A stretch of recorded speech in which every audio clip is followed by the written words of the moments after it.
Welcome back, folks, to another episode of the Lone Wolf Howlcast, howling out for logic and reason in a world that's just bonkers. And real quick, the Super Bowl ads totally sucked. Hey, how's it going, Tiral? Oh, it's going good. It's been a while. That's the truth. We've been away for a bit. Unfortunately, this is not our real careers. You and I have real life things going on outside of Howlcast land. What's the topic of the day? Topic of the day is going to be, we're going to get a little political tonight. And then we're going to do some pop culture, I think. It's all over the place right now. It's on social media. It's popped up quite a few times about the Russian skater, the 15-year-old Russian skater, Vlieva, I think is her name. That she was like the first woman to do a quad something in figure skating. And then it was found out that she had taken something I believe was called trimetrazine, which improves the oxygen blood flow to your muscles, and it does something to your heart to improve performance. So she got DQ'd. A lot of bikers use that. It's in the Tour de France, one of those drugs that everyone in the Tour de France uses. So quick segue. There's a hysterical movie that came out. I think it was either Netflix or Amazon Prime a bunch of years ago. Had to be, I think, 6 years ago or so. It was called The Tour de Pharma. It's a mockumentary of the Tour de France, and it focuses on a fake Tour de France race from like the 80s. And this one guy dies from like his kidneys and his heart and his liver all erupting at the same time. And the toxicology report comes back with like he was on like 70 or 80 different performance-enhancing drugs. And it has one of your favorite guys in it, too. It has John Cena in it. John Cena leveled up. That he has. But let's get back to what I was talking about. So Vlieva, or I'm most likely utterly mispronouncing that. I mean, we understand, like a Russian skater, a top Russian skater. Oh, I did have it right. 15-year-old Vlieva. I think maybe my pronunciation is wrong, but I'm saying the right word. And I had the name of the drug wrong. It wasn't trimetrazine. It was trimetazidine. Trimetazidine. And it's a heart drug. It's tested positive, blah, blah, blah. Basically, it enhances blood flow, which, of course, if you're in the pinnacle of competition sports, every little edge, every little iota of extra oxygen to your muscles that you can get is obviously going to count for something. So she had her first program, knocked it out of the park, first woman to do a quad something or other. I never understood the difference between a quad lutz or a quad toe or whatever the other quads are called. And she was the first woman to do it, got gold. Then we found out that she tested positive for this stuff. She ended up being stripped of the gold and was DQ'd from the Olympics. And then poof, 2 nights ago, she's skating again. And even the American commentators are like, why are we watching this? Why is this even on right now? Because we shouldn't be seeing her skate. She's disqualified. Why is the IOC letting her skate? There's a bit of that going on. And of course, the utter joke that the Russians are performing or competing under the Russian Olympic Committee, which the only detriment to that is that you don't hear the Russian national anthem and you don't get the Russian flag raised if you're on the podium.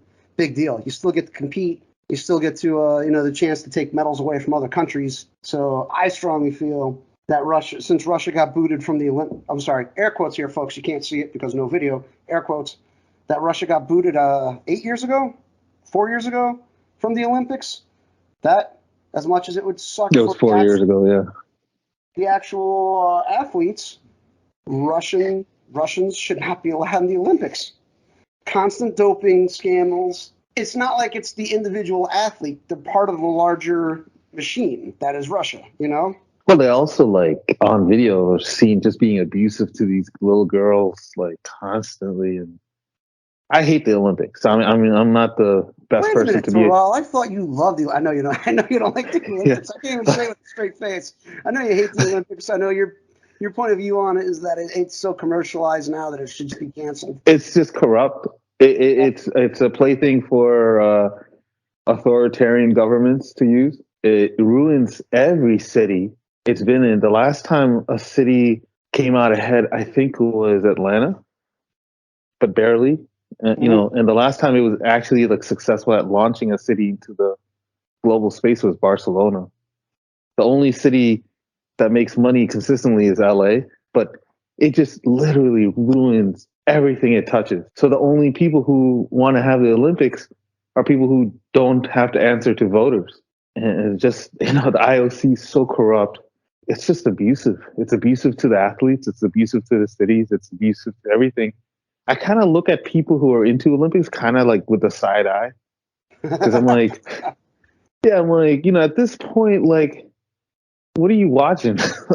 like, everyone loves curling, but like, Don't you dare besmirch curling, my friend. I'm saying like, I mean, we all love like the goofy ones. It's just I was just literally reading a report on the ratings on the Olympics and how poor they are, and how NBC is like, well, the next three Olympics are going to be great. This is just going to be the bad one because of COVID and because of China. But I'm like, people don't realize that this is like the biggest scam in the world, and like it's not worth anything or anyone to be a part of. And well, it still seems to appeal to the athletes. Like athletes still want to compete in it. well, I mean, most of them are crazy people. I mean, let's be real here. If you older, right? Like if you win medals in the Olympics, that's having that on your resume has to catapult you. Not so much. I mean, that's the reason why that one half Asian chick from California, Eileen Gu, I think it was her American name, but ended up changing her spots and what was she? She was a half pipe, I think, right? Snowboard half pipe. She was a snowboarder, yeah. She got two. She jumped the ship to China. Because like someone broke it down like why, and it was like if she got gold in America, she might get like a $60,000 spot on a radio commercial. Because who cares? Like, oh, you won 2 gold for snowboarding? Maybe a snowboard company will sponsor you. She brings China 2 gold medals, and she's like set to get like anywhere between $10 to $50 million because she's modeling. Yeah. She's become the mascot about how shit America is and how good China is. Like there was 3 female athletes that did that. Pixels was talking about this at one point. Not white birds, but something where it's the sham of people pushing the propaganda on social media about how influencers. But there was a special name that he used. I can't remember the title that he used for it, but it was white. Was it White Lions maybe or something? I forget. But they're paying. China's paying ridiculous amounts of money to foreign nationals to come stay in Chinese cities and then go on social media about how amazing it is and what a great country it is. And they're doing it with foreign nationals, and then they're also doing it with their own young citizens, where they're putting these people up in these ridiculously big apartments and giving them a paycheck to go on social media and be like, look, I'm 25 years old, I'm making $250,000 a year, and this is my apartment. That crap that we saw with Pixels. Yeah, and there's so many athletes from America that did that. Like they became Chinese nationals. That it was just like, this is like sick. Like I don't know what this is all about, but like and the thing is like she did, like Eileen Gu did it for the money, and it's like the most American thing you can possibly do. Go for it's like I gotta respect her. Because she's really pretty, and she's gonna have a modeling career. Now she's like the Chinese mascot, and she has that. She's a mix, right? She's Asian American. She's born and raised in America. But I mean, she's half and half though. Like I think she had an first generation parent and a Chinese parent. Right, first generation, and she speaks fluent Mandarin with Beijing accent. And she speaks fluent communist. Got it. Yeah. So it's like I mean, like every single thing about this Olympics is just like makes you want to be angry, and like even when but there's still people who just watch because they just watch like the Olympics. They're not really thinking too hard about what they're staring at, and people watch the opening, and today was the closing, and I think right after the closing, Russia's gonna invade Ukraine, because just a caveat on that, Russia's gonna invade Ukraine again because everybody seems to forget that Russia invaded. Oh yeah, 10 years ago, 6 years ago. Yeah.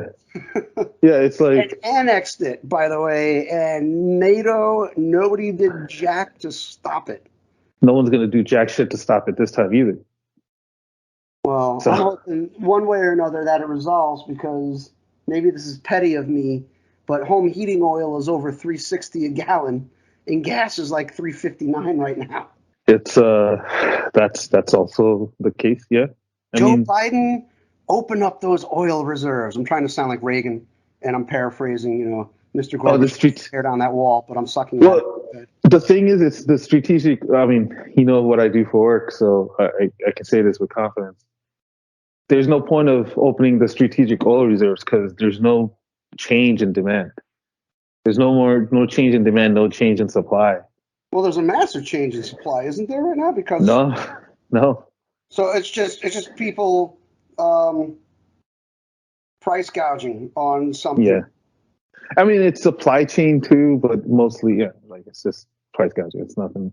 Like, so even if you open up the strategic oil reserves, like the laws of supply and demand won't really change because the demand is going to be the same. And well, we've been filling up our oil reserves anyway. So it's All like right, so if I'll try this impression. Once again, I am asking you to regulate gas and oil. I'm being yeah. Bernie Sanders at this point, folks. There we go. There'll be some wonderful memes in there. Don't worry. When we get to Well, the election. when Bernie goes, it's going to be a sad day. But yeah, it's. I Yeah, mean, had he run in the last election, I totally would have voted for that guy. well, he got screwed. I mean, if people are so conspiratorial about U.S. elections, like the Democrat primaries, anyone who was paying attention was like, "Oh, Bernie Sanders got screwed," Hmm. like like clearly and obviously. And then they get surprised that people are rioting or people are protesting or like charging, the Capitol. Like, it's kind of like we live in a corrupt country. It's Yeah, hard for it's Americans to almost being not inflated at this point. like. Yeah, it's hard to live in America and feel proud and also feel like we can point to other countries and be like, "Hey, look at you! You need to shape up." I don't know the full details. I'm sure you probably have a lot more knowledge on this than I do, but the supply chain issue coming through Canada where the truck routes blocked off by protesters and Trudeau Right. finally invoked some executive power. Yeah, And yeah, like people are one of the like, most extreme powers he's a in Canada. dictator. And it's like, but no, he's not. The guy was opening up the supply chain. He needs, you know what I mean? Like it's trade for his country, it's trade to America. It's stuff Yeah. that people need. And some buttheads were blocking the trucks from literally crossing the highways. Also, the country of Canada was suffering like almost. I mean, the number ranges between 300 to 500 million. It was affecting the GDP of the country of Canada. Like it was legitimately hurting the entire country. And So there's a funny meme for this right now. So I'm going to describe it, and I'm going to do a horrible job, but I'm totally going to capture it, stick it in the video part of this. But it's Trudeau up top saying he's invoking his executive powers, and then right below him is a picture of I can't remember his name right now, but the freaking Chinese laughably called the president, the dictator of China. And then next to him is a picture of Putin, and it's the two of them having a phone call. Whatever the guy's name is from China is talking to Putin, like, and they call us dictators. And then it's another shot of the guy from China being like, "Hang on, I got another call coming in." And then the next shot is Kim Il Sung being like, "Yo, did you hear?" It'll be, okay, Holocaust land. It'll be a lot if funnier when I put the meme in the video. if 75% of the entire population wants you to do something, is it being a dictator when you do it? No, of course not. I mean, he was doing it so for his country. He was also doing it to continue trade with his Canadian adjacent neighbor. Now that being said, though, I've been reading up on the law side of it, and there's actual very good reasons to worry. If you're Canadian, very, very good reasons to worry about how Trudeau did what he did. So it's kind of like one of those wedge arguments. Once you allow this a little bit, the next time you need less and less and less. And Trudeau, like the war powers that he enacted, they were supposed to be when like the country is under attack. like either from terrorism or from war. Mhm. And to use it against these protests, it's kind of, So I was reading up on that. I actually did some reading on this. I don't know if Canada is as known as the U.S. for fabricating and artificially creating scenarios, but apparently some of those guys that were protesting and blocking the highways were loaded for bear. Like a few, I think they had, I'm sure the number's off, but I think it was something like 13 arrests, and everybody that got arrested had like assault rifles and like all sorts of stuff in their vehicles. In at least 2 different locations, they found people coming in with serious guns. And I listened to the gun advocates, and some of them said like, "Oh, that much of amount of ammo is just what people take to the range and all this other stuff." But then you're like, "All right, well, you're not going to the range. You're going to a different country. You're going on a highway. Yeah, you're going on a highway, or you're trying to block a bridge, and you got a semi-automatic rifle with you. I mean, context matters." There was this Christian charity site, kind of like a GoFundMe, but more right wing, and it got hacked, and we all suspect it was by government agencies that hacked it, and they released all the information on who gave money for the convoy and how much, and the results are like really wild. So 33% of the people on the list were Canadian. The rest were mostly American, but then there was portions all over the world, including my country. So like the vast majority of people gave money were not Canadian. And then when they broke it down to even more to say like, okay, like who gave the most money? The 33% of Canadians gave 55% of the gross money for this thing. And so you just kind of like, we're seeing tactics and strategies that are novel. We've never seen in human history before. And, this kind of decentralization of funding of protest / terrorist activities, depending on what side of the aisle you were coming from. Then we found out more that like, man, there was a lot of Nazis at these things.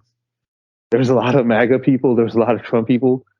There's a lot of fascists, a lot of white supremacists. And then you look into it even more, like they were protesting things that Trudeau had nothing to do with. All the mandates and everything, they were on the provincial level. Trudeau is like the federal version of Canada. He doesn't tell the provinces what to do. So they were protesting Trudeau for something he has no power over. Also, 85% of all the Canadian truckers were already vaccinated. So there's this 15% that refused, and also a whole bunch of Americans, a lot of Americans. So could you imagine being Canadian and seeing white nationalists, Nazis, all those people, and a lot of Americans coming in and like ruining your economy when the economy is already like struggling because of COVID? It's such a complicated issue, but it's also new. It's also like, it's novel. We've never seen things like this before.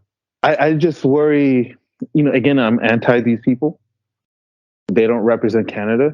They don't represent America. They represent the lunatic fringe. But seeing what Trudeau did, it's hard not to foresee a future where he does, or someone else in his position enacts those powers over like legitimate protests. Or like, what would happen if any of those people were Native American? Like, Native Americans are the black people of Canada. Like, they would be, last time the Native Americans were protesting something, they burned their villages down. Like, they like busted heads, deputized people had private military people bust heads, and the police just watch them do it. So, Canada is not this, great angelic country. Like, Canada's got a lot of hate in it too. Like, but we've never seen that hate versus white people. We've only seen it versus Native Americans. And now, like, they're broadening the range of, how much baton, who gets the baton. Also, like, the thing with Canada, the same thing happened with the DC Capitol riot. Mhm. In Ottawa, there is a substantial number of police people who are in on it. Well, you'd have to So consider that for a air quotes again protest of that magnitude to sustain that local law enforcement would have to be in on it to yeah, allow it to continue. there is. It's distressing because other parts of Canada, when those trucker convoys came, those cops were on it. Toronto, they were on that shit. Saskatchewan, on that shit. Like Alberta, like there were. So it was this multiple city, insurgency slash protest. But in Ottawa, it was like the cops were in on it. So just the same as like the Capitol Police in Washington D.C., where not every person who got arrested for rioting was lying and said that the cops let them in. Not all of them were saying the truth either, but not everyone was lying because there's Mhm. video. We know video. We've seen the video where like you see cops, waving people in. That's one thing with fighting the right wing, like the lunatic right wing, is law enforcement universally more often than not is right wing. And so if you have a lunatic fringe movement, most likely your police officers are going to be in on it. The military isn't. Usually when we think about like right wing movements, we think like the military, junta or whatnot is involved. But it's looking more and more like that's not like a rule of thumb, or at least not anymore. Because the US military is very apolitical, resilient to Mhm. radicalization. The police officers are definitely not. I absolutely do not support the protesters. I absolutely think it's a lunatic fringe being funded by Americans and international people, and it's ruining. It was ruining the Canadian economy. But you and I, just thinking things through, we can't out of hand wave accusations that this was this was an authoritarian move that Trudeau did. Right, You know what I because mean? it wasn't an authoritarian move. It was finally a move to break this deadlock on his highways. Yeah, it was a move. I'm just saying that it might potentially backfire for the Canadians because again, not for nothing, they're just like Americans. We're used to seeing black people get beat up on TV every day. The Canadians are used to seeing Native Americans getting beat the shit out of, and we're all kind of like move on with our lives and we're fine with it. If the people who the police can beat up keeps getting wider and wider and wider, and it's justified, like people are going to suffer. We'll see. We'll see. Like I think Canada is in a weird place now. Like now, according to these laws, they can freeze your bank accounts. That was the move that really struck me as one the most clever, but also the most scariest. It's clever because half the people in Ottawa when they arrested them and they asked like what their living situations were, half the people were unemployed. So half the truckers there were unemployed, and they were betting on that GoFundMe fake knockoff was going to pay them, and they had $10 million in the bank. So if you're an unemployed trucker because you got fired because you wouldn't get the vaccine or whatnot, you did the protest thinking like, well, I'm going to get paid, and then they freeze your bank account, and then they freeze the funding site. And now that $10 million is redirected to charities and you'll never get paid. And oh, by the way, the government just impounded your truck. Then like another scary part, I'm sorry, I'm rambling, but this is something that's been on my mind. Man, remember when it was just the Middle East that we used to accuse of using children as meat shields or human shields? Yeah. Man, these lunatics, they brought their children. They used them as meat shields. Wow. Like it is, I mean, there's no other word for it. I mean, why would you bring children in the dead of winter to an illegal protest and keep them there for weeks, 3 weeks? And the cops, that was one of the things. Like again, I've been shitting on the Ottawa cops and saying that they're part of it and all that.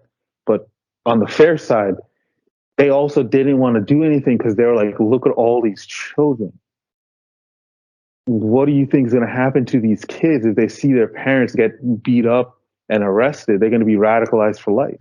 Yeah. Or I don't want to be the guy who traumatized these 6-year-olds. Like, the police are human too. And they're like, they see these human meat shields and they're like, it affects them. You can bash all the adult heads you want, but you can't imagine bashing someone's head and you see their kid crying.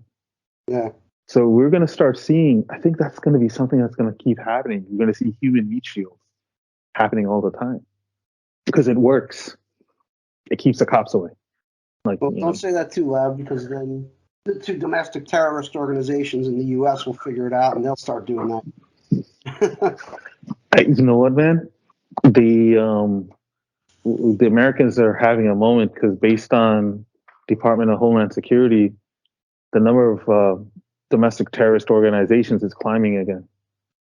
It's climbing on the both right and left. Well, that's not surprising considering, that one organization was allowed to take over sections of 2 separate cities and encouraged in their activities. You're talking about Anitfa. Anitfa doesn't exist.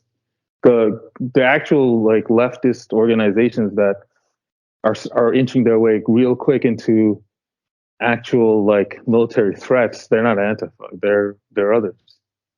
Antifa was made up by flag is what's waving over Chop and Chaz. Yeah, so, it was. I mean, Antifa doesn't exist, man. Okay, I completely disbelieve that statement. It's not on any governmental list of terrorist organizations because it doesn't exist. There was a motion on the Senate floor like a year or two ago by the Republicans who were just making it up. There's no government. Sorry, Tiral, but Antifa's real. Like they have a flag. I know people that are in it. Yeah, they're pretending. They're not in it. People that are in it. Yeah, they're a bunch of whack jobs and pretenders who want to be on social media thinking they're doing something for the world. They're full of shit. There's no real Antifa. The only real anti-fascists are in Europe because they have to fight anti-fascists. They actually had to deal with fascists. Yeah, they do. Yeah, real. You go to Greece. You want to see Antifa? You go to Greece. There's some anarchists out there that are for realsies. Greece, Italy, Europe is where Antifa really exists. Seattle has, I guess a black bloc, but it doesn't. The whole word of Antifa has been such a rallying cry and dog whistle that propagandists have been using, but it doesn't exist. We can agree to disagree because there's plenty of evidence. There's nothing does exist. There's no evidence, man. No, there really isn't. There's no evidence. Antifa agents. There is no evidence, man. You think that security, all the 3-letter agencies in the government would just decide not to? Because they'll list every other group, but this one group they're not. I'm being real here. I'm pretty sure Antifa's on a watch list. There is because it doesn't exist. It's like Al Qaeda. U.S. made up Al Qaeda. There was no Al Qaeda. They put all these groups together and gave it a name. Al Qaeda happened after the U.S. created it. There is no such thing as Antifa in the United States. There's other leftist crazy people, but they're not Antifa. You got like black rights movements, where everyone's getting geared up. You got people like there's an action reaction, like the theory of the politics as a horseshoe. It's becoming true where the extreme ends are more alike than the people in the middle. So the whole idea of like a spectrum of there's left wing and right wing, it doesn't. That's old. That's like 1950s talk. What it really is that there's people in the middle, and then you got the crazies. If you talk to the crazies, they actually sound the same, and they think they're not the same. Ideology is like diametrically opposed. Yeah, they're that like exactly like they say they're different, but when you like break it down, they're just the same assholes. They're the same people who think that might makes right, and the other side wants to kill them, so we got to kill them first. And that's where America is. It's you got the crazies, and you got the rest of us. And the problem is the crazy group is increasing way faster than the rest of us can hold on. That we can agree on, is that the crazy is getting out of hand, and those of us stuck in the middle. There's less and less mainstream people now. Like, every survey, every group, study has shown that in America, the polarization is getting to the point where today, the articles were about how for the last couple of decades, people have been moving to different states based on political affiliation, and that has increased. So like people are leaving red states if they feel like they're under danger because of their political beliefs, so they go into blue states and vice versa, and that's accelerating. America used to be a place where you kept your politics private, and now it's become a thing where you make your politics your it's almost like you have brand. To wear a badge. Yeah, yeah, no, perfect. Yeah, you wear a badge, you fly a flag, you wear T-shirts, and it's driving us crazy. And COVID isn't helping because a pandemic, it's a high stressful environment. So in this high stressful environment, people are going crazier faster. So there are, forget Antifa, there's actual real world threats to the United States that the post 9/11 agencies, like the NSA, DHS, CIA, CIA is outside. FBI is internal. Mm-hmm. They're completely. The CIA does not have a mandate to investigate things internal to the U.S. We know. I mean, there's historical fact of that they've broken that many, many, many times. So true. I'm just being like dictionary correct. Right. Okay. All these 3-letter organizations tasked with keeping America safe, they're coming up. Their list is expanding, and their threat assessments are getting wilder and wilder and wilder. Like remember when COVID first came in, how many people were bum rushing gun stores? Like we like wrapped around the gun stores. Like gun stores would run out of guns, and even now I have some friends who are buying and selling ammo, and they're making tons of money selling ammo. America is not only getting politically polarized, but we're getting radicalized, and now we're armed even more than we used to be. It's getting kind of crazy. But you know what though? The security state doesn't mess around, man. They're going after the Oath Keepers right now, and that organization is done. That I'm guessing the 3%ers is going to be next. There's a few more right-wing ones that are connected to January 6th that are just going to get cooked. And America is not in the business of falling apart. There's people who are tasked with protecting it, and they're going to start looking at people different. During the 50s, 60s, 70s, the left wing was considered the enemy, and the security state came after them, and they took apart the anti-war activists, they took apart the environmentalists, they took apart the communists. They were basically killed off. I mean, most left-wing movements were killed off because of how much pressure the government did. Because everyone always looked like, oh, the terrorists are always left-wingers, like Weather Underground.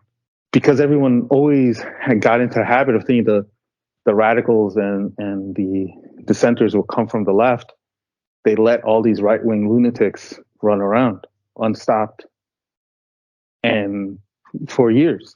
And then now the security state has kind of shifted the boat and redirected its attention to the right wing, because there is no left wing. There's very few left wing threats right now because they've spent 3-4 decades killing everybody or killing these organizations. Regardless of what you think, my friend, you still have Antifa. You have BLM, which is very left. Yeah, but that's not a terrorist organization. Neither, and Antifa doesn't exist. Again, agree to disagree.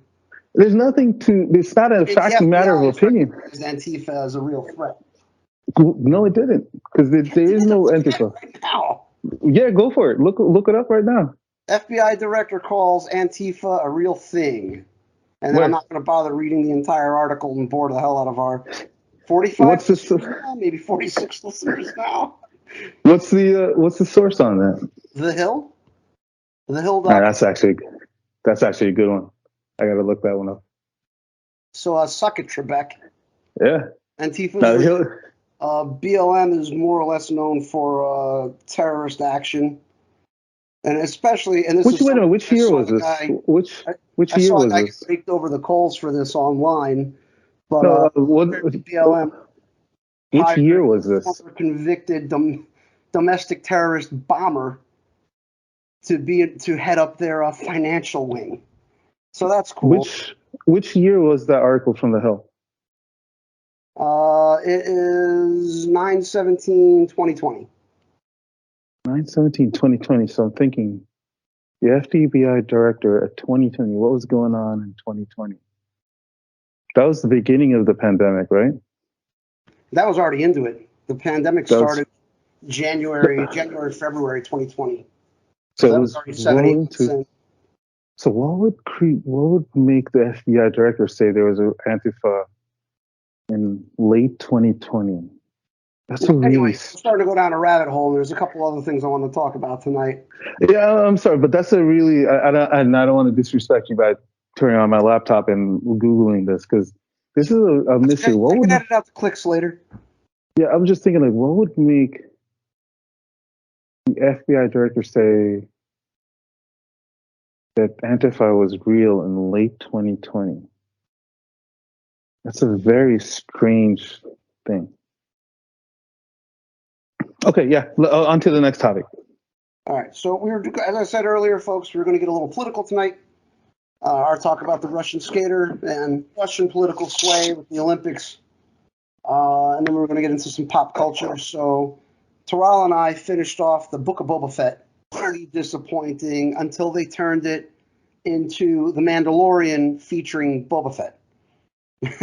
And they made it Mandalorian adjacent because, like, okay, I get the premise that this is 5 years after Return of the Jedi, and there is some time jumping in Book of Boba Fett. And Boba Fett was known as the most ruthless, most capable bounty hunter of his time. Ultimately ends up in the Sarlacc. He actually breaks free from the Sarlacc by literally burning his way out of the Sarlacc. And he's horribly burnt, acid burns all over him. So he's diminished. They made it very clear that his capabilities have been diminished from these egregious wounds that he suffered from being in the Sarlacc for however long he was in there. I get that part. That was great. Hey, Lone Wolf. Yeah. All right, I'm going to be a total dick. I'm Sure. so sorry. I had to open up my laptop and look this up.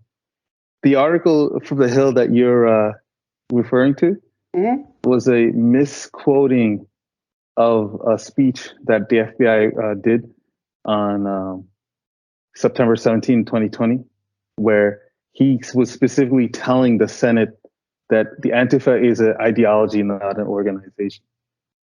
It's an idea. I'm going to link the article I'm looking at because I think we're looking at different things. I don't see anything in here that says he was misquoted as. No, the Hill article was wrong. He went on Senate, and all these Republican senators were like, "Why isn't the FBI going after Antifa, who's terrorizing our streets?" And he repeatedly kept saying, "There is no such thing as an Antifa. It's just an ideology, but there's no actual group." Dude, there's an Antifa flag, for crying out loud, that people are waving around. There's no such thing as Antifa, man. We're going to agree to disagree, my friend. There's nothing to. It's not a matter that can be disagreed or agreed on. There's either fact or not. I'm siding with the government. We're looking at different articles. Yeah, no, I'm saying the article that you looked up from The Hill, that was misreporting. It was not. It was bad reporting. If you just Google Antifa, FBI director on Google, the second link down, or the first 3 links down. So the first 2 links was FBI director Christopher Wray repeatedly rebuts claims. That one says, Antifa is an ideology, not an actual group.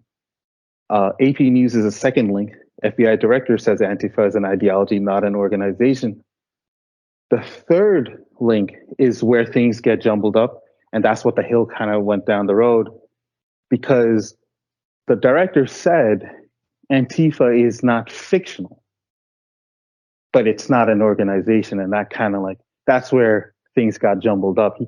He was trying to keep saying that there's no actual group. You can't go after Antifa, or you can't monitor Antifa, or you can't track Antifa, because there's no group, there's no people.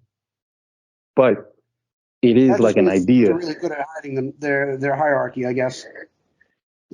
I mean, if you know better than the FBI director, then okay. I'm just stating the facts. Like that's what happens. Like, it's not an organization.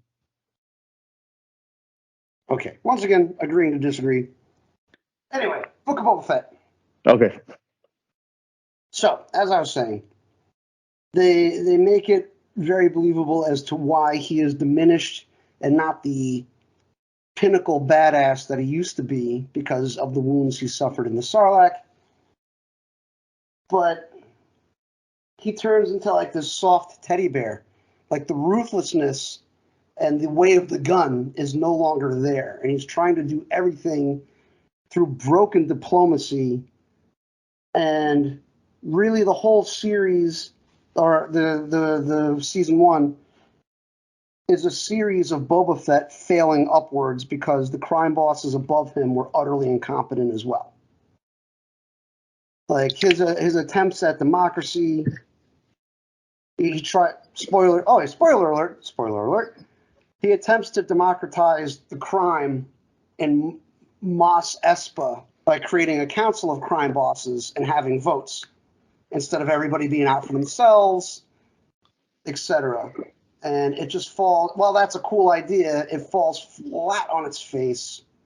It doesn't work at all until the Mandalorian Din Djarin shows up and just like starts blasting people. There's scenes where Boba Fett shows up to have these conferences with other crime bosses, and like he's cradling his clearly plastic prop helmet in his hand, and he's carrying his clearly prop EE3 blaster rifle in his other hand, and he's carrying both like he doesn't know how to use either of them, is what it looks like. Like, that's such a disadvantage to put yourself at, to show up at something without your helmet on. That's relatively blaster-proof, as they've proven before. I don't know, man. There were so many things wrong with the Book of Boba Fett that I can go on for another hour about how wrong that was. But my main complaint was this idiotic speeder bike gang that he hires as security. The Mod Squad. And they got these idiot, like, Florida-level old people, retiree, little rascal get-arounds as speeder bikes that don't go fast at all. There's a chase scene where this one guy who is an utter incompetent hops into a land speeder. If you recall the car-looking thing with the 3 thrusters on it that Luke rode around in New Hope, that was similar to that design. And he takes off, and the special effects team has dust blowing out behind it, and I think there's speed lines, like anime quality speed lines, and this guy's zipping his way out of Mos Espa, and then this mod gang gets on their Vespa style speeder bikes to chase after him, and they're literally puttering along like George Jetson. I think there might have even been the little cloud poofs, the little circular cloud poofs coming out of the back of them. And the pacing was so disconnected that it was jarring in this chase scene. And the lead mod chick, by the way, these mods, of course, are all British because the mods are from the 60s in Britain, UK. The lead mod chick, her Vespa get-around has so many mirrors on it, like side view mirrors, that it's just retarded. Like we've all seen the meme of the grandpa in China with like the 30 phones on his bike so that he could play Pokemon with all his grandchildren. The story came out. This woman's bike, or Vespa really, has more mirrors than this guy had phones on his bicycle. It just looks stupid. And they putter along at a slow speed. They have none of the grace and agility of like a regular speeder bike at all. Like they all seem to just go straight and like slowly waft around things. So if they were supposed to be an intimidating biker gang, fell utterly flat on its face. Utterly disappointing, Terrell. Lone Wolf, have you heard the Boba Fett as the villain theory? I think that's part of what I was saying, where he's failing upwards because everybody above him is utterly incompetent. And so he just makes a mistake that completely upends their plans. I think I've heard that theory. I may have read that theory. It was some tryhard trying to save this show to be like, oh, surprise, it's actually a good show. You just didn't understand it. You just didn't get it, man. Yeah, it was one of these hipster, like, theories. And the idea was that the entire time we were watching this thug, Boba Fett is this thug. He's not the hero. He's an asshole who just does shit and he doesn't care what happens. He's just a killer.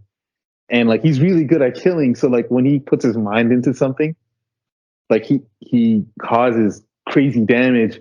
Like no one wanted him to be the criminal. The Tuscans, he got the Tuscans killed. Like no matter what he does or where he goes, he just destroys. But he's such a good killer that like while everyone else is dying or there's fire everywhere, he just like walks away. And he has no like self-awareness that he caused all this damage. So yeah. Like he's completely naive of the damage he's causing. Like he never looks back to see the damage in his wake. Yeah. He's just an idiot who just got into his idea like, yeah, I want to be a crime boss. And, like had no clue like what that meant. Yeah, I'm just gonna climb out of this Sarlacc, do my dances with Wolf's thing with the Tuscan Raiders. Yeah. And then I'm going to go into Mos Espa, which I've jokingly started calling Mos Vespa because of the stupid-ass mod gang on their Vespa, their little rascal get-arounds that are super popular in retiree Florida. Mm-hmm. I will say this, though, in favor of Disney, that Boba Fett was not outshined or incompetent just because he was a guy. Like the wokeness was definitely not present in Book of Boba Fett. Like Fennec Shand was his right hand person. She was badass. Yeah, she did all the cool things. But she didn't seem to outshine him or be necessary. I thought she outshined him in the. Confident at what he does. I thought she outshined him in the finale, though. Well, she's a master assassin and she's also a sniper, so she picked up that sniper perch and just started unloading. When finally Fett and Din Djarin, land in the middle of the melee and start wrecking shop. Even the stupid artillery droids that came in were just dumb. Just like a waste of time in CGI. I'm going to tell you my theory. Sure. 2, 3, maybe 4 episodes in, like Disney executives or producers, they come in and they want to see the previews. They want to see like what's been shot. I bet you a bunch of Disney execs, or maybe one powerful Disney exec, saw the show and immediately panicked. And like, what is this bullshit? This is horrible. This is what you're going to do. Start running The Mandalorian. And that's when we had the 2 episodes of The Mandalorian season 3. No, there's more. There's 2 episodes of Mandalorian inside the Book of Boba Fett, and then Mando agrees to join Fett, so he's in, I think, the second to last and the finale. Yeah. Oh, yeah. So like, but I think those 2 episodes happened because somebody in Disney was smart enough to realize this is a disaster and this could hurt the overall Star Wars brand. That they've just recently started to rescue, like The Mandalorian rescued the Star Wars brand. and like this Boba Fett show might sink it again. So they hit the big red button and be like, listen, forget all that. Get the Mando here. Get the Mando back. We need Baby Yoda. We need Mando. And that's it. And we get CGI Luke face. We get Luke Skywalker back for a little while, and we briefly get Rosario Dawson back. I just forgot the character's name. Holy crap! Help me out here, Tiral. Oh, dude, I'm not. We know. Everybody knows what I'm talking about. I'm drawing a blank on the orange-skinned, white head-horned female Jedi who was the Padawan to Anakin back in the day. Ahsoka. Rosario Dawson comes back as the adult Ahsoka Tano, looking hot, by the way. Oh, she still got it. Yeah. But I think, and the thing was, by the time I got to the 2 Mando episodes, seeing the Mandalorian again was such a huge sigh of relief. Like, oh god, this is so good. I forgot. Seeing the armorer again. There's actually, oh man, I'm going to go way off here on the fan theory bullshit, but her helmet is spiked with the short crown of spikes on it. And apparently the fan theory is that when Maul took over de facto leadership of all Mandalorians at some point, that she served directly under him and modified her helmet to match the spikes or the horns that he has, that crown of horns that Maul has on her helmet. That's a fun theory. That's cool, I like that. Right? Yeah, I think that's cool. Between Mando and the other Mandalorian over who gets control of the Darksaber was pretty cool too. The whole episode, when he went in to get that bounty, that whole scene was amazing. Everything was amazing. It was great. You know, that's what's happening right now, right, Tiral? You and I are talking about the best parts of Boba Fett, the Book of Boba Fett, are the parts of Mandalorian season 2.5. Exactly. Yeah. Because God bless his or her soul at Disney, some exec just realized what was going on and hit the red button. I think I know who you're talking about, and I don't think it was Kathleen Kennedy at all, who was like, no, she doesn't get to make any decisions. We need more strong women, and they all need to be lesbians and think they're men at the same time. Luckily, that didn't happen. Otherwise, it would have been a real shit show. Whoever it was, bless their soul. Thank you. Yeah, right. Like whoever it was, like I'm just thankful. One other thing that I wanted to address was the casting.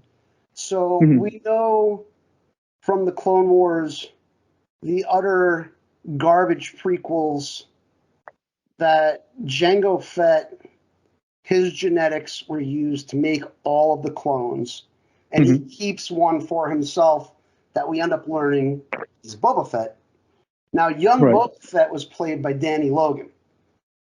Old Boba Fett is played by the same actor who played Jango Fett, Tamura Morrison, and I really had hoped that they would have tapped Danny Logan to come back as adult Boba Fett instead of the same guy that played Jango Fett, because there'd be an age difference.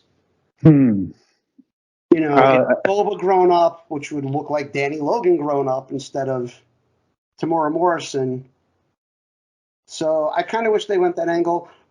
In the interest of transparency, my opinion is utterly biased because I've actually met Danny Logan and hung out with him on a personal basis a few times. And it would have been cool to see him come back in the uniform, you know? Well, I think your idea has a lot of credit to it, because if looking back now, I don't think the Disney casting people would have used Tamara Morrison. I think they made a big mistake getting old man Boba Fett. That was because again, in the Book of Boba Fett, there's a lot of time jumps, but Boba Fett comes back in The Mandalorian, and we know that The Mandalorian is 5 years after Return of the Jedi.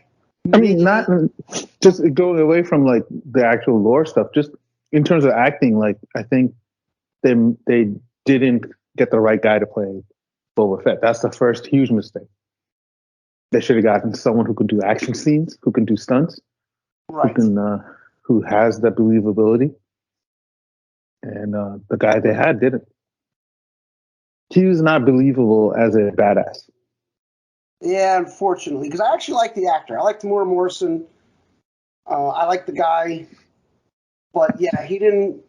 It felt very stilted and wooden, and Dumb. it just didn't feel like I was watching Boba Fett kick ass and take names, and then kick more ass. You know? He did this interview, and I think like maybe we're all reading between the lines too much, but the interview sounded like he knew their mistakes were made. He was like, "Yeah, I think I have the helmet off too much. Like the mistakes were definitely made." Literally every episode, he has the helmet off more than it's on. It's like, dude, put the helmet back on. You're Boba Fett. Right. Have the helmet. Right. But he would show up, like I said before, cradling this plastic prop helmet under one arm and like dangling his EE3 blaster in his other hand, almost like he didn't know how to use it. Yeah. You know? Oh, You know who made a better Pikes? Boba Fett than Boba Fett? Marshall Cobb Vanth, played by Timothy Oliphant, made a better Boba Fett. That guy is just a fantastic actor. I think you could just put him in anything; he'll be great.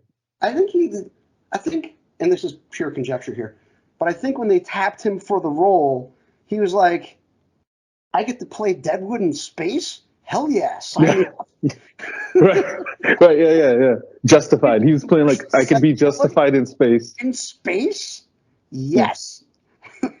and then when he knocked it out of the park, everybody was like, oh, you're not a one-off. Now, let's say one other feather in the cap of the Book of Boba Fett is Cad Bane shows up. And dude, they did such a good job that I'm not entirely sure if the face of Cad Bane was CGI or actual practical prosthetics and animatronics in the process. It was CGI, but it was fantastic CGI. It was really, if it was CGI, that was superlative.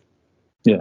CGI, that was amazing. Well, same thing with Luke's face. Like, there was this one fan animator who did a much better job of deep faking Luke. Yeah, at the end of Mandalorian, Disney. where Mando nearly gets killed by just one of the not shadow troopers. What the hell are those called again?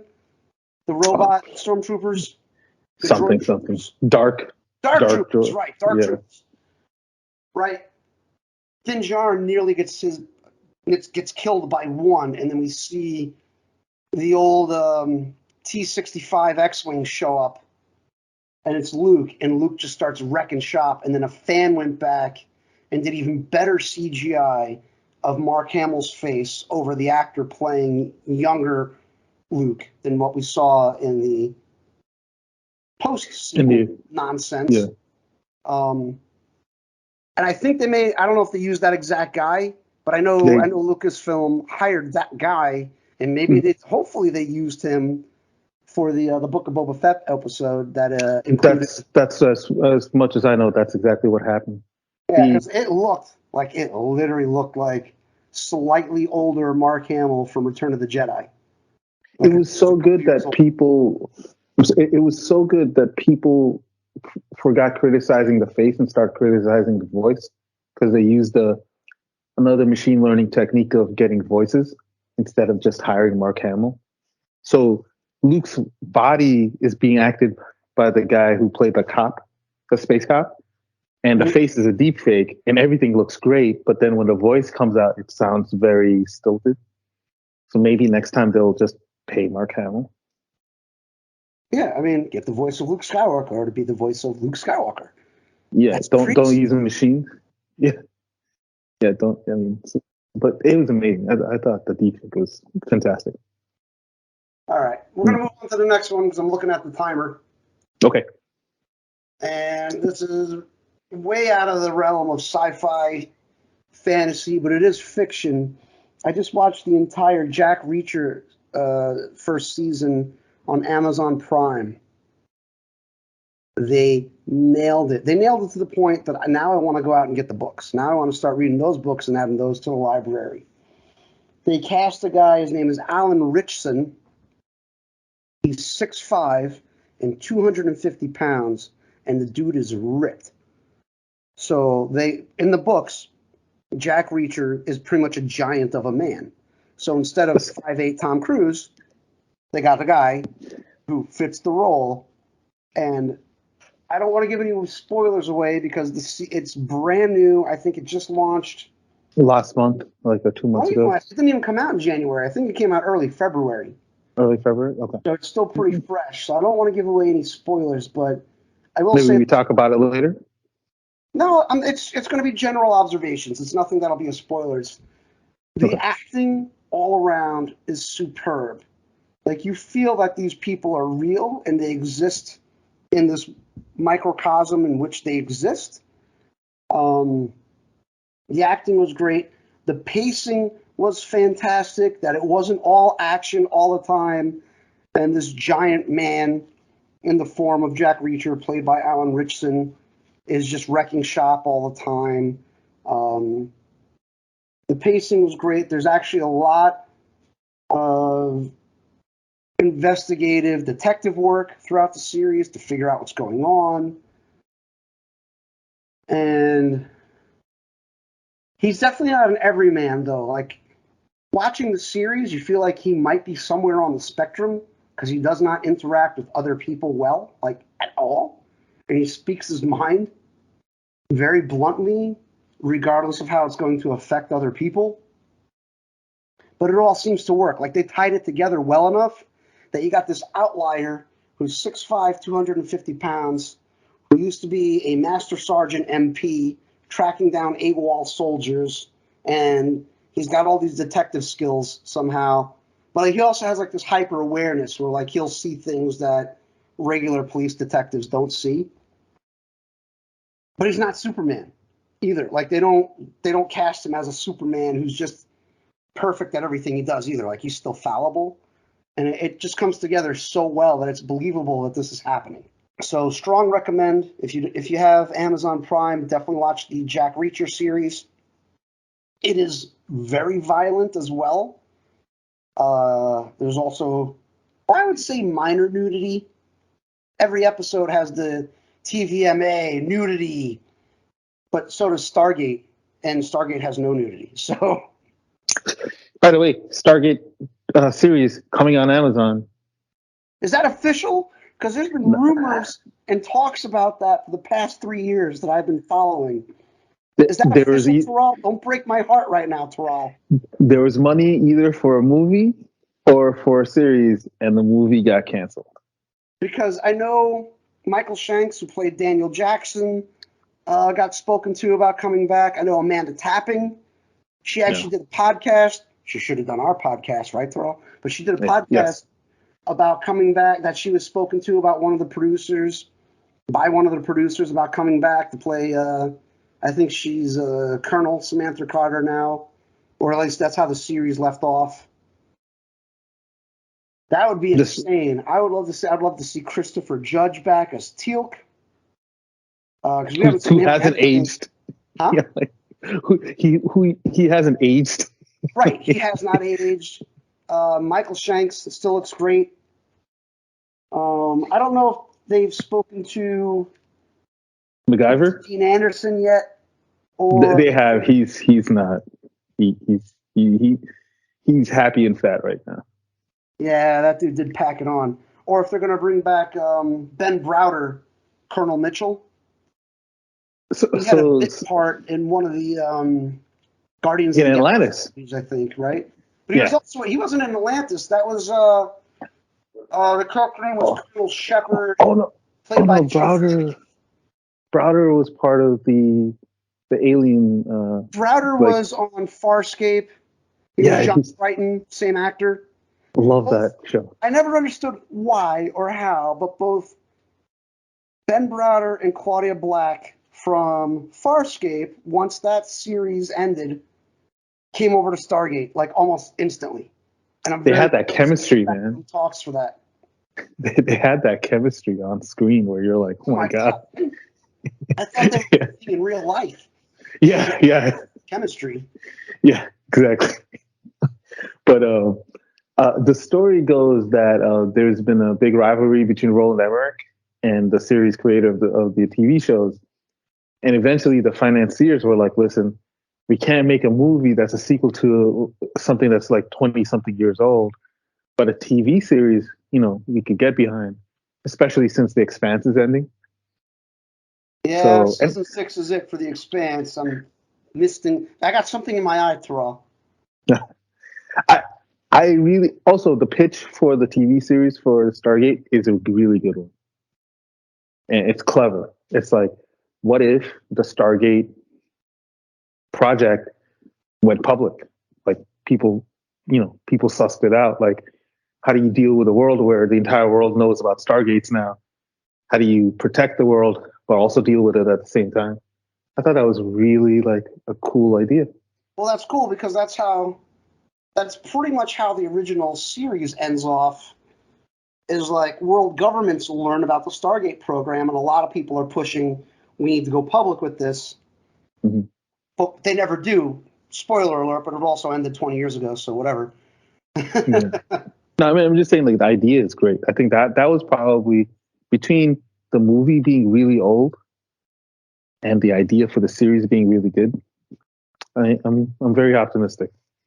Hopefully, I'm guessing the official notice is going to come out once they have like artwork and like the logos and things like that set up. Once they have the cast like set up, then they'll go once public. They have their Warhammer 40K 10th edition logo set up.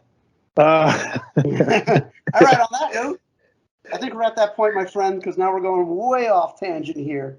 But okay, one last thing. Speaking of violent shows, The Peacemaker, John Cena, unexpectedly the best new show out there. Much agreed. John Cena's acting chops have vastly improved. It's action comedy, but it's not a world of incompetent comedy.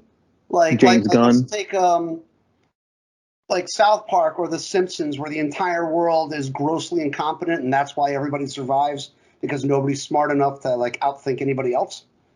Yeah. It still takes place within the deeper, darker DC universe, and people are competent, but it's hysterically funny, action packed, and like I would even go as far to say ultra violent.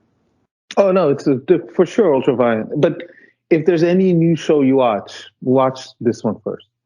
So I think the recommendations are watch Peacemaker, which is on HBO Max, and definitely watch Jack Reacher, which is on Amazon Prime. Mm-hmm. And then if you feel like it, you can watch The Mandalorian Season 2.5 featuring Boba Fett on Disney Plus if you want. Yeah, you skip the first 4 episodes. Just go straight.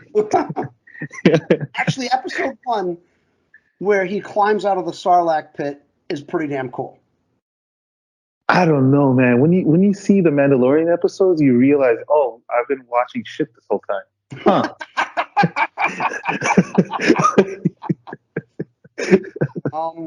We have a friend who I guess would go by relevant, who may disagree with that statement.